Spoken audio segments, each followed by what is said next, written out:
Handmade terracotta বা হচ্ছে folk art related যে ইন্সপায়ার্ড যে জিনিসগুলো, যেমন হচ্ছে ফোক আর্টে কী থাকে, হাতি, ফুল বা পাতা, পাখি, এগুলো।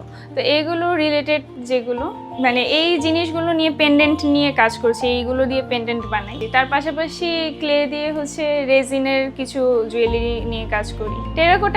টেরাকোটার যে মেইন জিনিসটা ওইটা হচ্ছে কি মাটিতে খোদাই করে যে একটা শেপ দেয় বা মাটির মধ্যে এনগ্রেভ করে বিভিন্ন শেপ বা ডিজাইন ক্রিয়েট করে, এইটাই হচ্ছে আমরা টেরাকোটার। আর টেরাকোটার যে ওই কালারটা একটা অরেঞ্জ কালার থাকে, তো ওইটাই হচ্ছে কি টেরাকোটাকে রিপ্রেজেন্ট করে মেইনলি। তো আমি হচ্ছে এই জিনিসটাই ক্লে দিয়ে মেক করছি। ইউজুয়ালি এটা পোড়া মাটি দিয়ে করা হয়, বাট আমি এটা আর কি ক্লে দিয়ে করছি। প্রথমত ক্লে কেন আসছে এটা হচ্ছে একটা কথা। যদি মাটি দিয়ে করা হয় দেখা যায় যে মাটির জুয়েলারিগুলো অনেক দিনের জন্য রেখে দেওয়া মানে সংরক্ষণ করে রাখা যায় না, বা রাখলেও যদি একটু চাপ খায় বা হচ্ছে একটু পড়ে যায়, ভেঙে যায়, খুব ইজিলি ভেঙে যায়। আবার যদি দেখা যায় যদি বিজনেসের দিক থেকে চিন্তা করি তাহলে হচ্ছে ডেলিভারি দেওয়ার সময় দেখা যায় যে ভেঙে যায় অনেক সময়। কিন্তু এই ক্লের যে জিনিসটা, ক্লেটা হচ্ছে অনেক শক্ত হয়ে থাকে। ক্লের যে ওই প্রসেসিংটা, প্রথমে ক্লেটাকে রেডি করি, তারপরে যে শেপটা দিতে চাই ওইটা হচ্ছে হাতের দিয়ে আর কি, হাত দিয়ে শেপ দিই। ইউজুয়ালি আমরা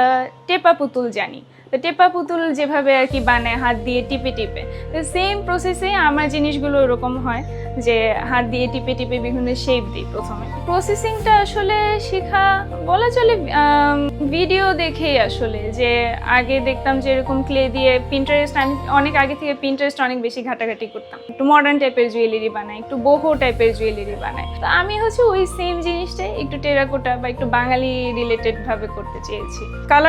কালারটা পার্মানেন্ট, কালার ইজিলি উঠে না। লাইক অনেক কিছু দিয়ে যদি ঘষাঘষি করা হয় বা অনেক ট্রাই করে, তারপরেও হয়তো বা অল্প একটু মানে স্ক্র্যাচ দেখা যেতে পারে, কিন্তু কালারটা সহজে পানি যেমন আর কি নর্মালি মাটির যে জুয়েলারিগুলো আমরা চিনি। এই পর্যন্ত ক্লে দিয়ে হাতি বানিয়েছি, তারপর পেঁচা বা মানুষের যে অ্যাবস্ট্রাক্ট ফেস থাকে ওইটা, তারপর ফুল, পাতা, পাখি। আমার আসলে এগুলো মানুষ সহজে বুঝতে পারে না যে এগুলো ক্লে দিয়ে তৈরি। তো হচ্ছে মানুষ ভাবে যে হয়তো পোড়ামাটিরই তৈরি। শুরুর দিকে যখন আমি এত মানে আমার স্কিল এত ভালো ছিল না, একটা সার্টেন টাইমের মধ্যে মেক করতে হয়, তারপরে আর কি এটা শুকিয়ে যায়, এরপরে আর ওইটার কিছু করা যায় না, কোনো নতুন শেপ দেওয়া যায় না। এই জিনিসটা হচ্ছে তো শুরুর দিকে পারতাম, এটা নিজে কাজ করতে করতে আস্তে আস্তে আর কি পেরেছি।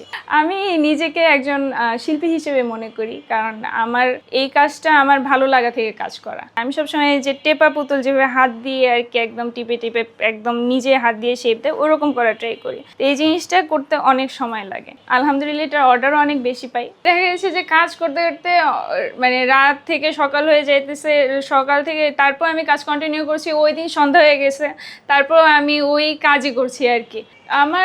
আমি যেহেতু ফ্যাশন ডিজাইনিং নিয়ে পড়াশোনা করছি, সো আমার বিজনেসের সাথে মানে পড়াশোনাটা রিলেটেড, কিন্তু হয়তো বা পুরোপুরি আর কি রিলেটেড না। তো স্টিল আমার ওই যে বিজনেস নিয়ে আর কি আগানোর ইচ্ছা আছে সামনে।